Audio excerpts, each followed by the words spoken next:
Hey there, cats and kitties. I am the Blues Man, Johnny Blues, and I just had the fortune of listening to Big Finish's 50th anniversary celebratory audio story, The Light at the End, for Doctor Who. And I have to say, I was completely mesmerized and just I'm beaming with how much I enjoyed listening to this. Of course, from the get-go, from straight away, I was pleasantly surprised as the plot unfolded, and there is certain mysterious aspects, but it wouldn't be spoilery to say that the Master is up to something that involves truncating time in on itself, and it all centers around the TARDIS, or in this case, TARDISes, and the multiple incarnations of the Doctor from the first to the eighth, respectively. And I was really pleasantly surprised to learn that although they don't have sort of a top featured role, those first three Doctors are still integral to the plot. I was actually, being that I'm very new to Big Finish stuff, I only heard, little snippets here and there of other stories, mostly older ones, that they got, pretty dead-on vocal representations of those first three Doctors, and as I say, they are very integral to how this all unfolds, how they best what the Master's up to. And, I loved seeing, rather listening to these Doctors, just playing off each other, and you don't have sort of the atypical, or stereotypical, if you will, Doctors bantering and not getting along and everything like that. They all have that mind link capability, so they're all very much impressed with each other, and they're all just productively looking at the scenario, the whole situation. I love that you have their companions not being able to immediately make sense of what's going on. Leela is stunned when she's meeting another incarnation of the Doctor.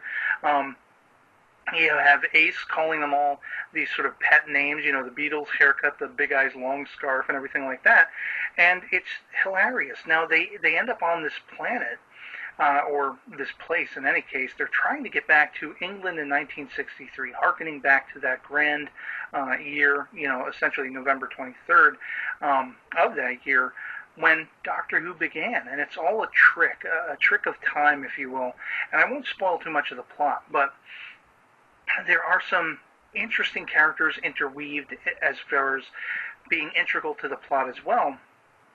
One in particular that just gives you a laugh riot by the end of this, and I'm more on that in a minute. But I love that you're hearing what are essentially described as sort of these Trifid tribbles from Star Trek hybrids. You have the Time Lords very briefly in appearance, resembling almost Section 31 from Star Trek Deep Space Nine, in that very sort of intriguingly they are after weapons, these specialized weapons that would, rather than let them just observe space and time, all of space and time, they want to sort of keep and maintain a stranglehold on it. And I thought I would love to hear more of that kind of story, sort of spinning off from this, if they haven't already touched upon it previously.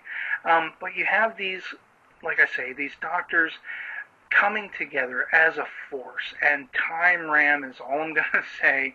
By the end of this story, the sort of puzzle piece that's central to the entire plot just gives us the biggest laugh in the end when the Eighth Doctor, who kind of starts the story as well as finishes it out as the bookended Doctor rather, with his companion who I've never heard before, Charlie Pollard, who is from other audio stories with the Eighth Doctor. They visit this guy, it turns out he is the center point that everything has happened surrounding back in 1963. After everything's said and done, they knock on his door. It's the wee hours of the morning, and he's livid because he has just been visited successively by all 7 previous incarnations of the Doctor.